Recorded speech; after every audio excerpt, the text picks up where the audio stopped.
গুলি করে মরে একটা বাকিটি যায় না স্যার। এটা হলো স্যার সবচেয়ে বড় আতঙ্কের এবং দুশ্চিন্তার বিষয়। জুলাই আগস্ট ছাত্র আন্দোলনের সময় ভাইরাল হওয়া সেই পুলিশ কর্মকর্তা ওয়ারি বিভাগের তৎকালীন ডিসি ইকবাল হোসেনকে শেষ পর্যন্ত বরখাস্ত করা হয়েছে।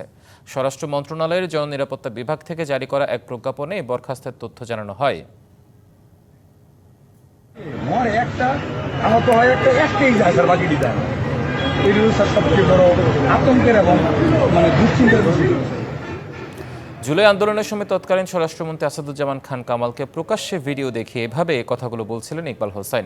প্রজ্ঞাপনে বলা হয়, বর্তমানে খুলনার রেঞ্জ ডিআইজি কার্যালয়ে সংযুক্ত মোহাম্মদ ইকবাল হোসেন কর্তৃপক্ষের বিনা অনুমতিতে গেল বছরের 28 আগস্ট থেকে কর্মস্থলে অনুপস্থিত।